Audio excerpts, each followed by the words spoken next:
If I could persuade you to believe what tonight I hope I will try to, your entire world would change. You hear the word God, the word Jehovah, the word Lord, the word Jesus, the word Christ, and you think of something other than yourself. One that is greater, one that you would worship. Tonight it is my purpose to show you that God and the eye of man are one. When you say I am, that is the God of Scripture. Confined as you are, you think, how could it be? God created the universe and sustains it.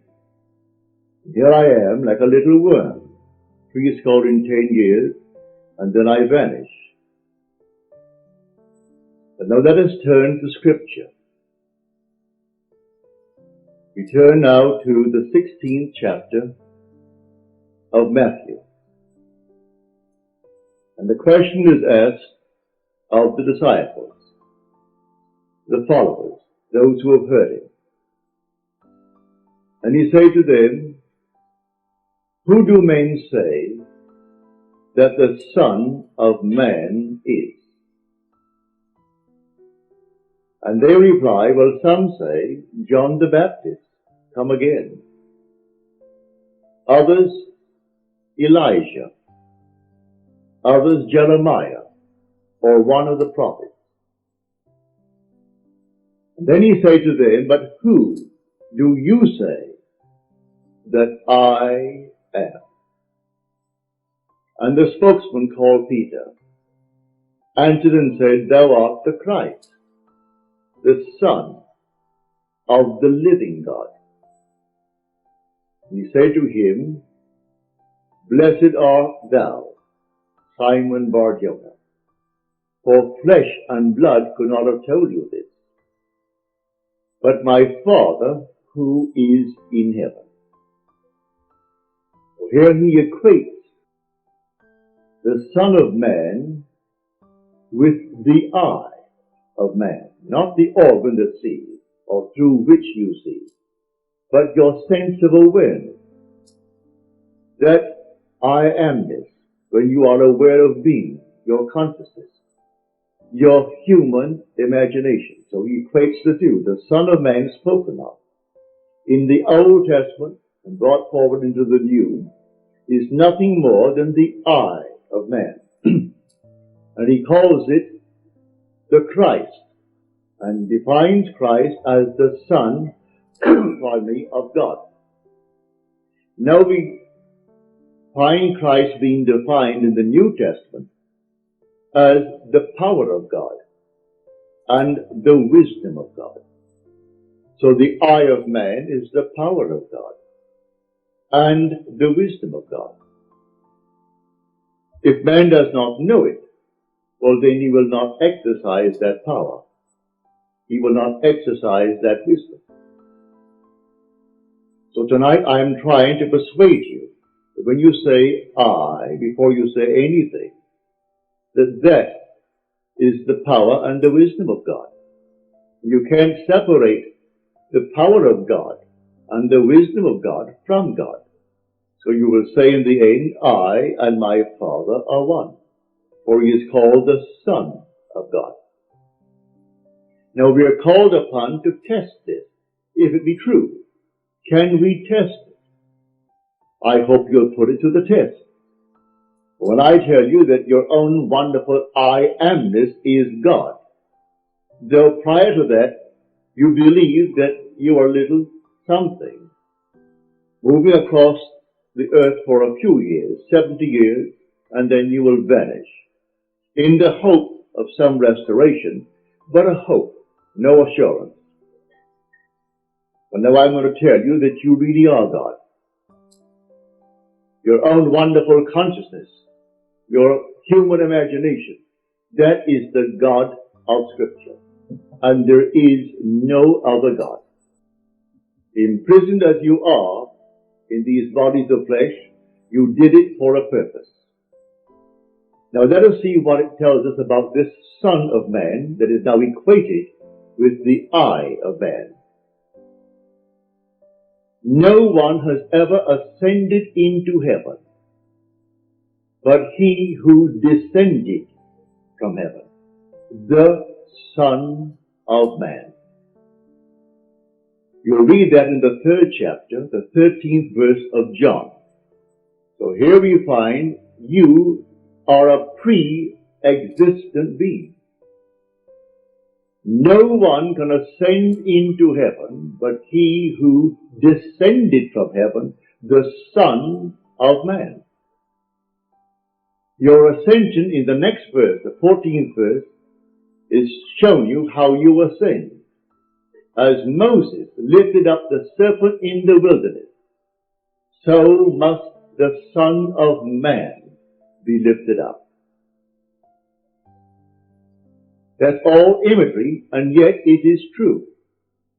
You descended into generation in a world of death, where everything begins, it waxes, it wanes, and then it disappears. But there's something in you, clothed in this garment, that does die. That is pre-existent. And its home is heaven, which is harmony. You gave it up completely. You aren't pretending that you're a man. You descended into man. You became man. With all the weaknesses, all the limitations, all the restrictions of man, to experience this world of death and decay.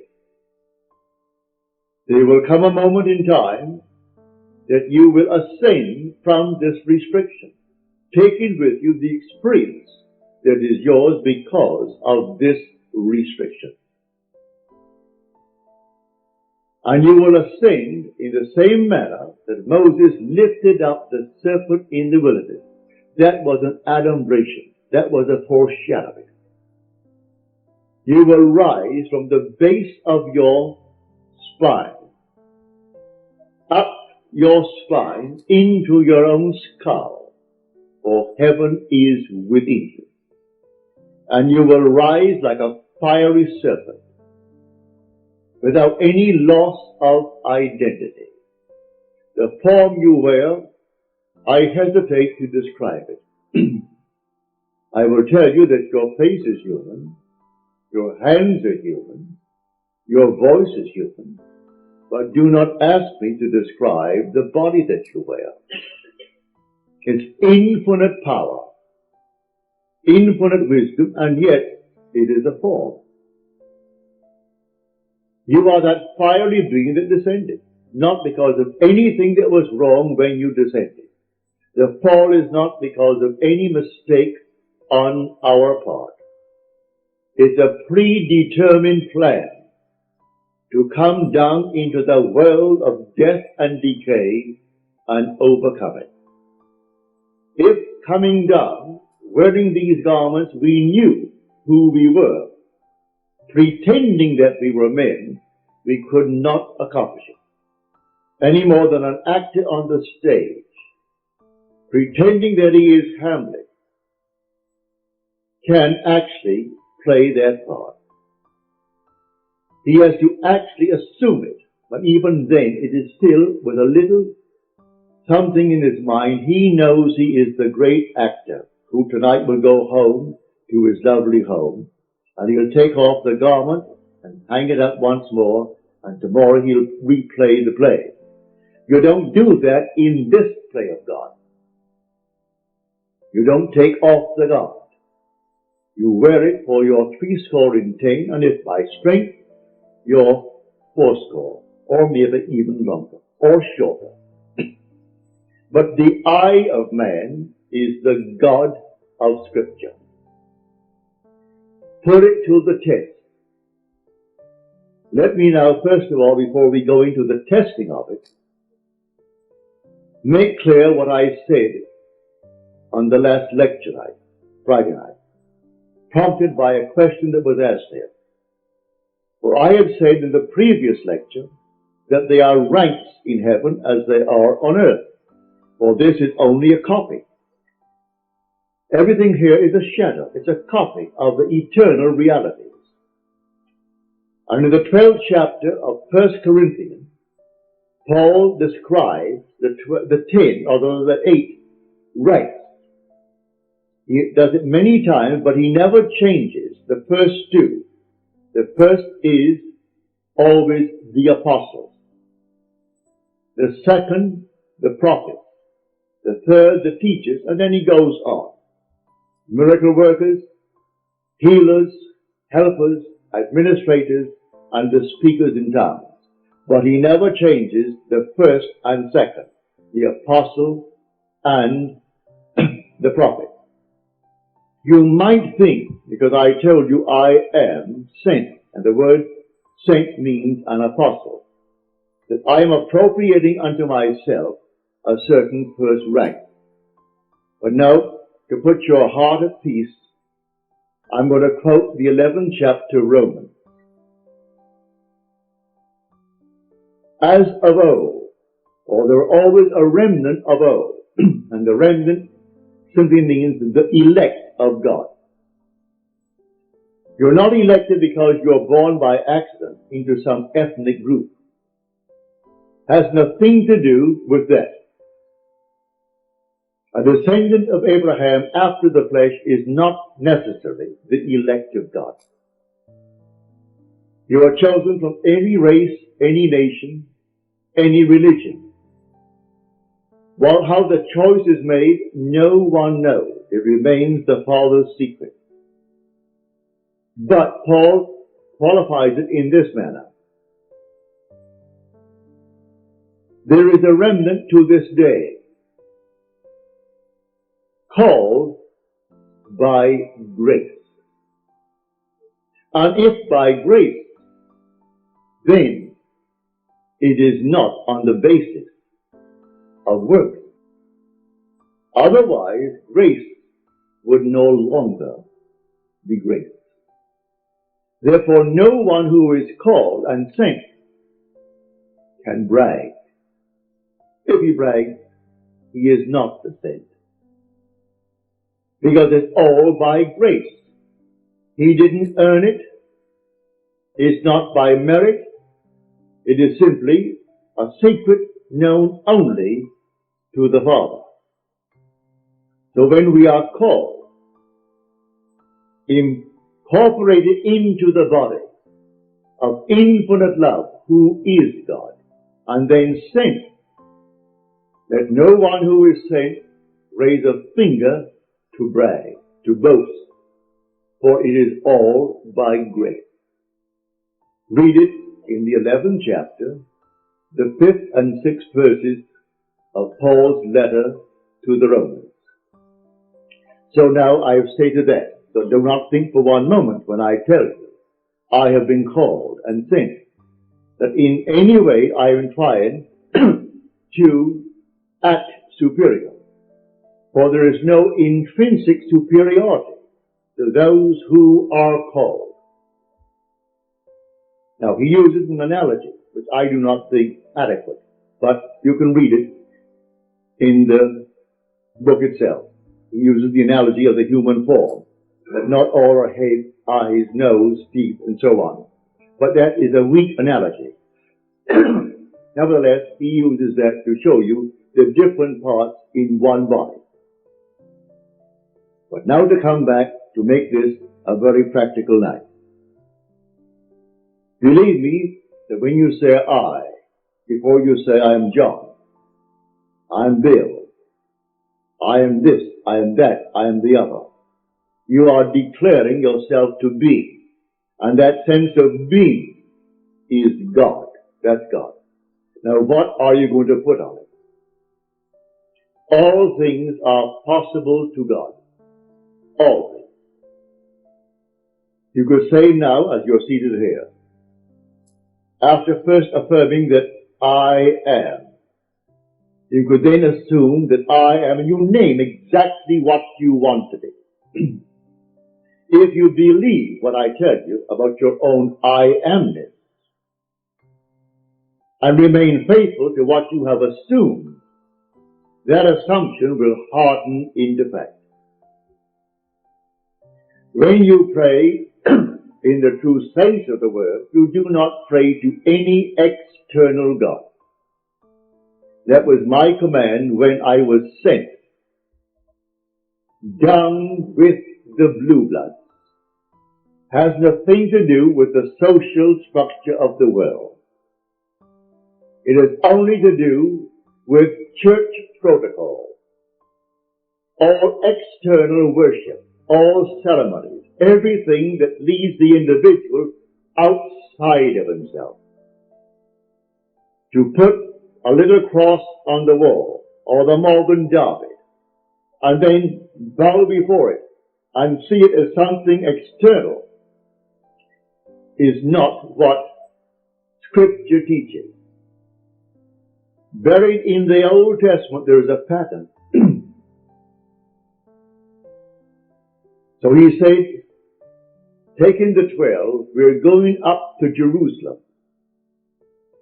And everything written about the Son of Man, which is the eye of man, will be accomplished. But they did not understand what he said. It was beyond their ability to grasp. He is going up,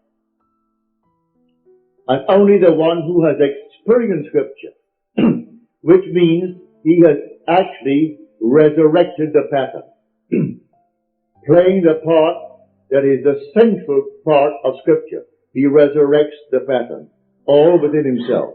He plays all the parts. He is the one who is born from above.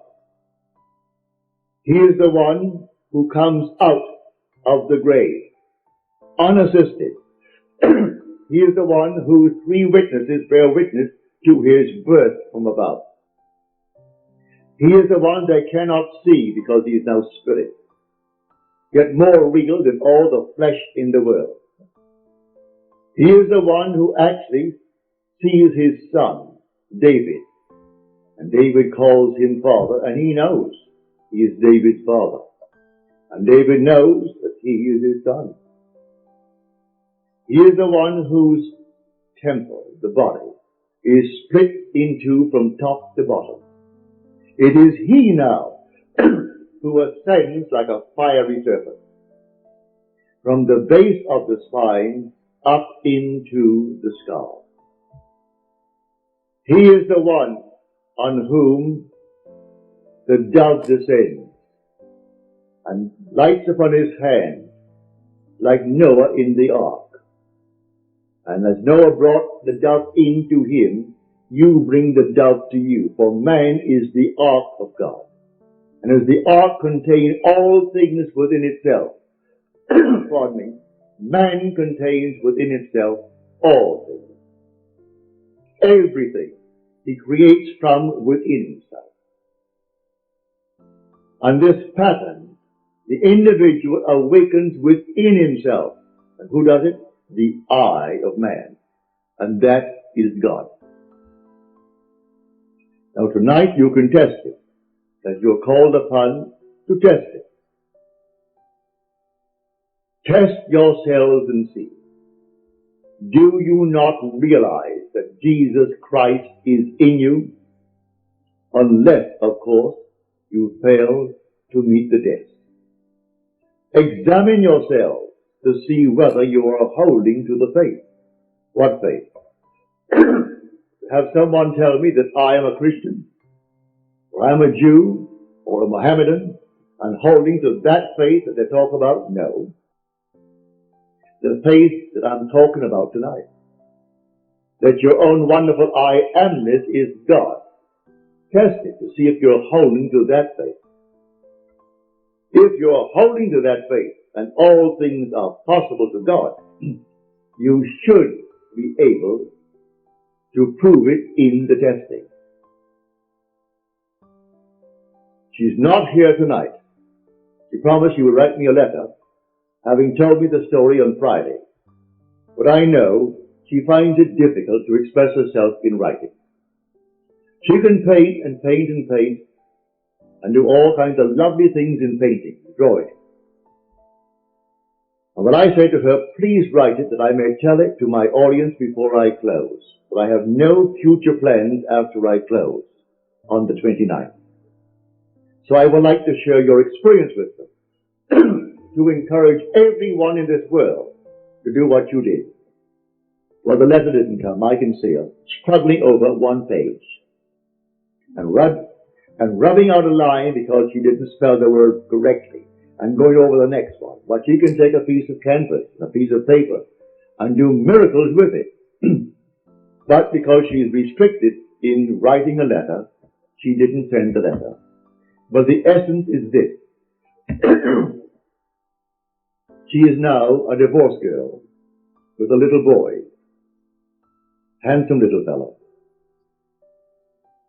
Well, when you're living alone and you need money and you have a child to support and you have a home, all the things, and the money isn't coming in, then you're up against it.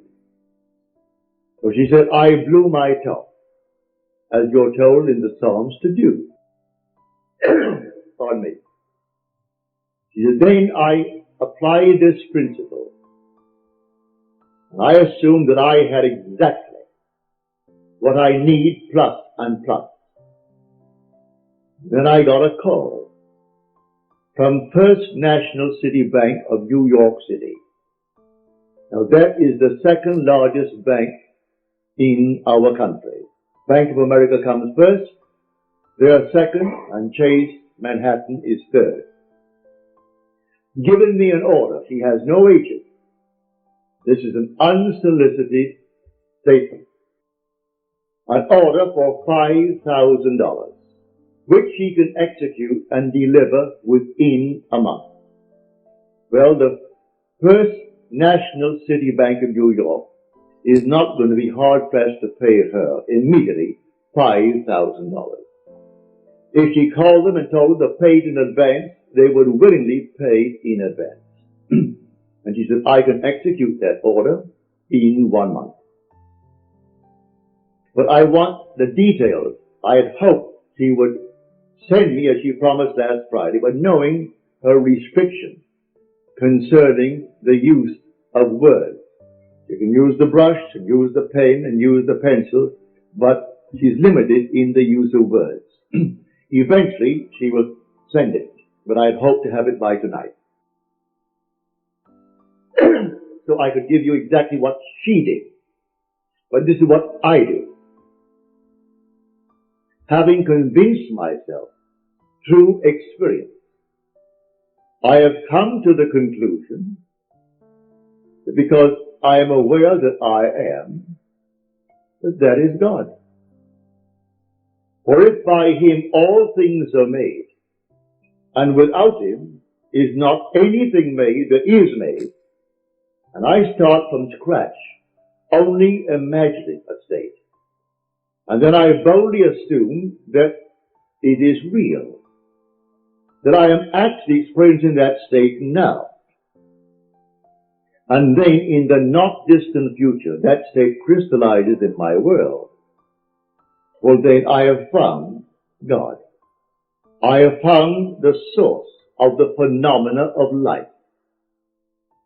My only concern then is to share it with others and tell them, for they're all one. We are one. No one is greater than the other, not fundamentally. In his claims of what he is in the world of Caesar, he has more money, or he has so-and-so and so-and-so, but basically the same creative power in the man tonight behind bars serving life is the same creative power of the one who sentenced him to life. Is the same being. There is only one God. Hear, O Israel, the Lord, our God, the Lord is one. And the word translated, the Lord, is Yod He Vav He. Properly translated is I am. When you go unto the people of Israel, and they ask you, what is his name? And you claim that the God of Abraham and the God of Jacob and the God of Isaac sent you. You say unto them, I am has sent me. That's my name forever, and by this name I shall be known throughout all generations. But man finds it difficult keeping the tense, and so he speaks of thou art, or he is, and he never actually comes down to the fundamentals and knows that I am. I am the cause of the phenomena of my life, good, bad, or indifferent. I have to live with it and change my assumptions if I would change the world in which I live. But now, can I help a seeming other? I say you are myself pushed out. Can I help another? Yes, because there's only one. If your request of me comes within the framework of the golden rule, something that I would like done to me, then I can willingly help you. If you ask of me that which does not come within the frame of the golden rule, do not ask it of me. I grant you complete freedom to go elsewhere and go to anyone who will tell you they can do it in spite of what he said. Go ahead. But if anyone asks of me any request, all that I do is this. It's so simple. We are told in Scripture, whatever we ask of him, knowing that he hears it, it shall be done for us. If we know he hears it. Well, can you imagine you seated here on the surface of your being, a rational being, knowing something that the depth of your own being that encompasses you doesn't know? So you know, and you think, well, he doesn't know. Well, read that in the story of Ezekiel. You'll read it in the 38th chapter. And these are the elders of Israel that went into the dark room. And they're carving on the walls all gruesome things. And they said within themselves, the Lord does not see us. And the Lord is speaking to his prophet Ezekiel. And he said, the elders of Israel say that I do not see them. And watch what they're doing, making all these abominable things within the great cavern. They will all reap them, because I see everything that the elders of Israel, but they think because it's dark and it's a cavern, no one knows what he is doing. But God doesn't know it. I've said time and again, there is no fiction in this world. You might have heard the story, and you read the story, concerning the sea-jacking of the Queen Elizabeth. You might have read the article in Time. That some girl at Hunter College wrote that story in detail. And she was so shy when it came to the point to be read, she could not read it. She's a shy, sweet lady with a gift of writing. She wrote that in detail, including those who seemingly participated, a terminal case in cancer, and one who is running away from the law, who has not a thing to gain, and therefore is quite willing to blow the Queen Elizabeth with 2,200 souls aboard. And everything is completely in detail in her fictional story. If imagining creates reality, there is no fiction. So, someone expressed her thought. and called the captain while at sea and demanded $1 million and would settle for $350,000. Well, it must have cost them, I should say, more than $1 million to stop that huge hulk in mid-Atlantic and then feed 2,200 people 4 times a day for the extra meals that they would have coming to them.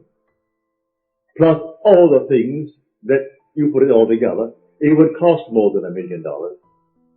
And a little girl, possibly writing this for her PhD, or writing it for some reason. And she writes it in detail. They gave her name, so you can contact her. They gave the school is Hunter College in New York City. And everything in detail, pardon me, is told in that story. So I tell you, you sit down and write fiction. Need not put it down. My friend wrote fiction. She had a large sum of money coming in.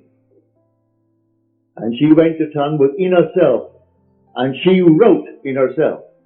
And blew her top, as it were.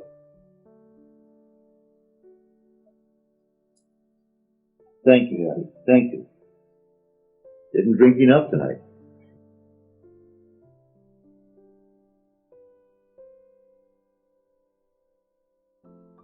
So she, in the depth of her own being, conjured the sum of money that she needed. Beyond, always go beyond. So we are told in the psalm, be angry, but sin not. Commune with your own heart upon your bed, and be silent. Yes, blow your top, but do not let the sun go down upon your anger. Be silent as you commune with self. You don't commune with another, for the self of man is God. So be angry, but sin not. Commune with your own heart upon your bed. Not communing with another, and then you actually know exactly what you want. And in that state, fall asleep. And in a way that no one knows, and you, in your surface mind, you do not know, it will all come to pass. Everything in the world is created this way, but man does not know it. Who knows tonight who is treading the winepress that is going to cause a change of mind in tomorrow's world? But when they do it, they are intent into doing it. If you are lukewarm, you're told in Scripture, I'll spew you out.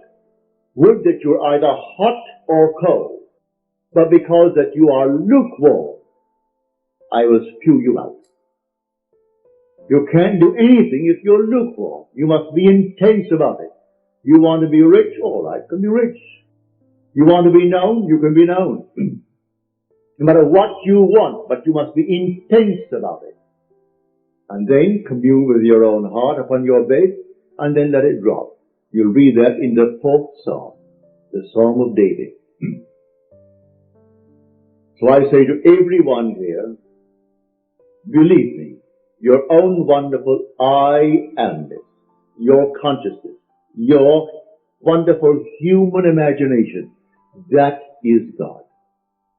And all that you behold, though it appears without, it is within, in your imagination, of which this world of mortality is but a shadow. So you can change the shadow if you change the object, for you are the light. He said, I am the light of the world. Change the object that you're holding within yourself and identifying yourself with it. Change that object, you're lighting up, and you'll cast a new shadow upon the world.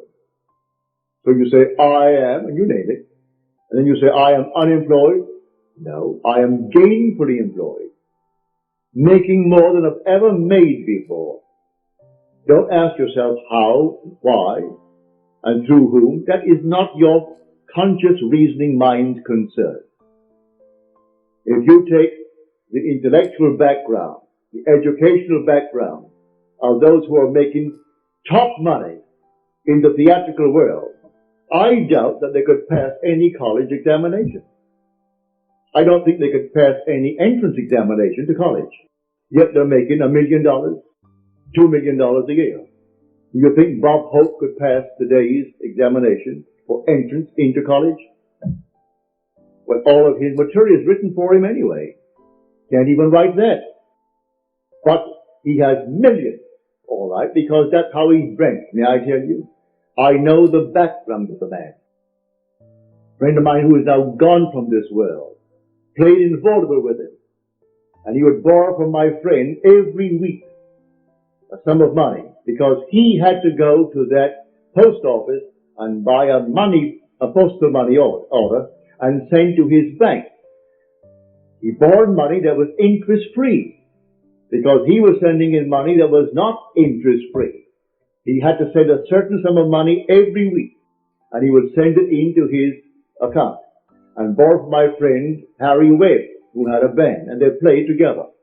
Not in the same act. Harry had his own act. He has a small band. And Harry was the outgoing personality who didn't care about money, and so he wanted money. Hope wanted money. He would loan him the money. He always paid it back the next week and borrowed it again, because he had to have so much in that bank every week. And when they were going to a restaurant, and food was left over, like bread and butter, who took it all home? Bob Hope. Bob took all the buns, all the rolls, everything that was there uneaten. He paid for it, and you paid for it. You don't want it, Harry, do you? No. All right, so he took it home. So he has 400 million, so they claim. That was his goal in life. If that's your goal, have it. I speak of another goal. The goal of awakening to who we are.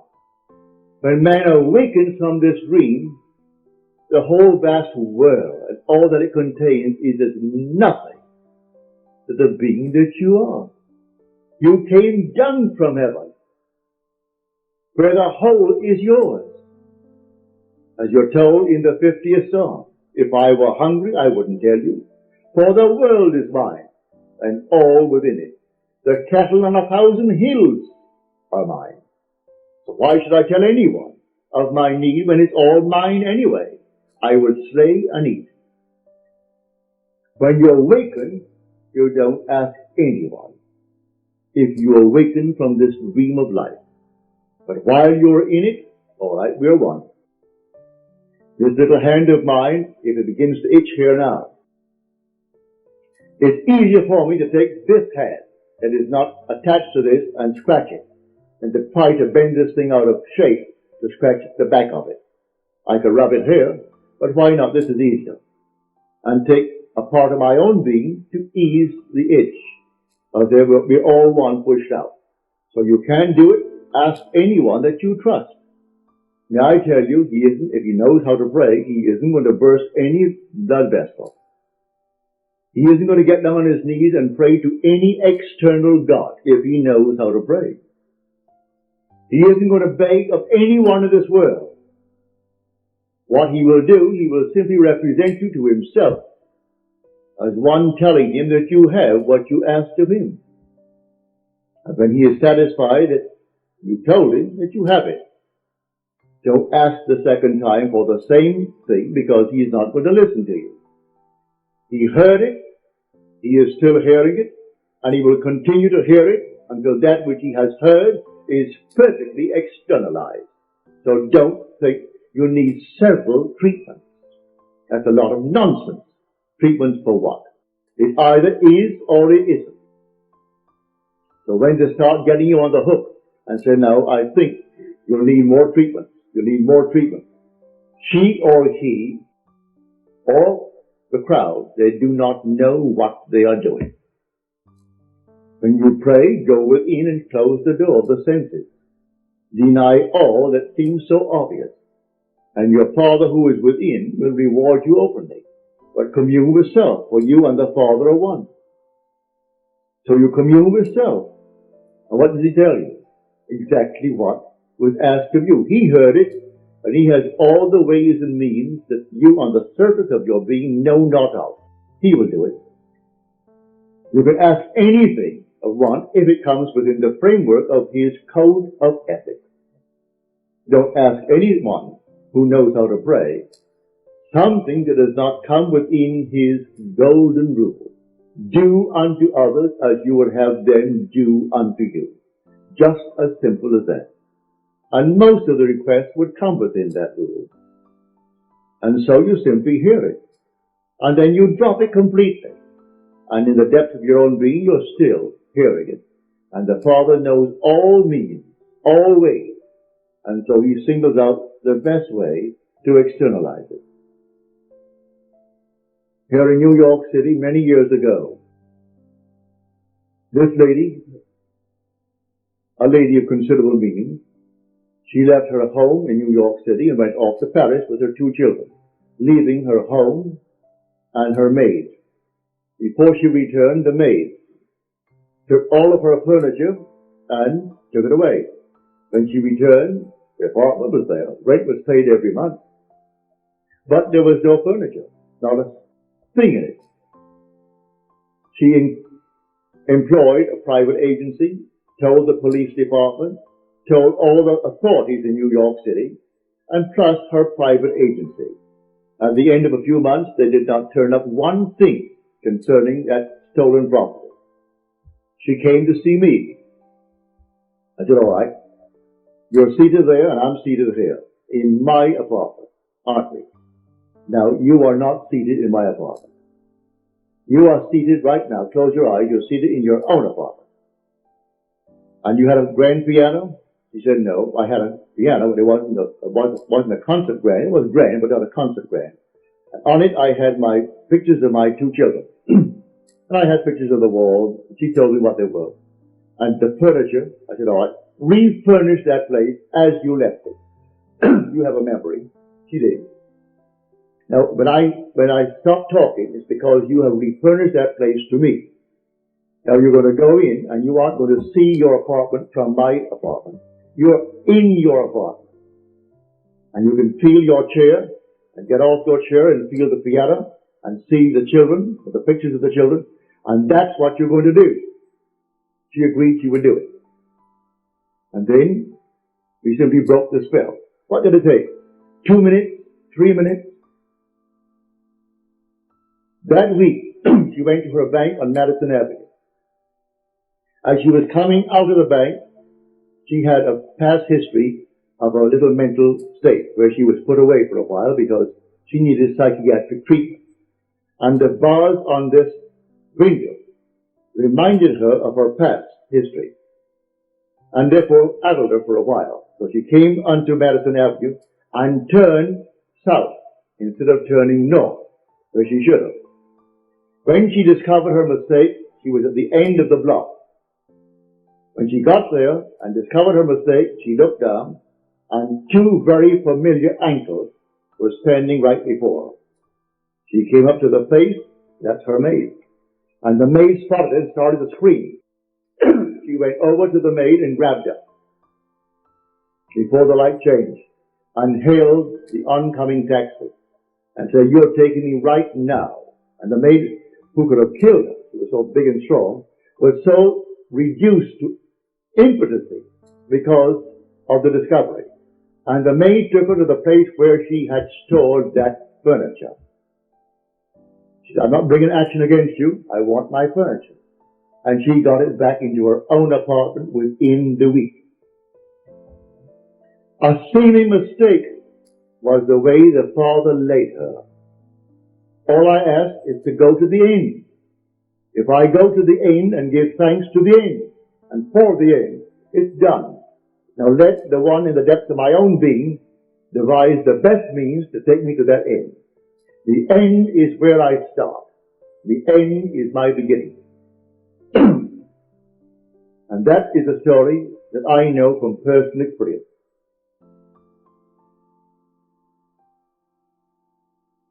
So do not attempt to devise the means and tell the one that you ask to pray for you how it should be done. He will lose all interest and turn his back and say, go elsewhere. You don't go into a doctor's office and tell him what he should do. If you go to him because you trust him, well then you either got to trust him and continue, or you're going to leave him. Well, if you go to someone that you really believe who knows how to pray, don't tell him how to do it and what means should be employed in order to do it. He is going to go to the end if he knows how to pray. The end is where we begin. In my end is my beginning. And we're always ahead of our evidence. So I go to the end. I see the whole thing done, and then drop it, and let it happen in my world. So to come back, the I within you now, when you say I, no matter how little you have thought yourself so far, may I tell you, you are the infinite God. And when the story of Jesus Christ repeats itself within you, you will know it's all I.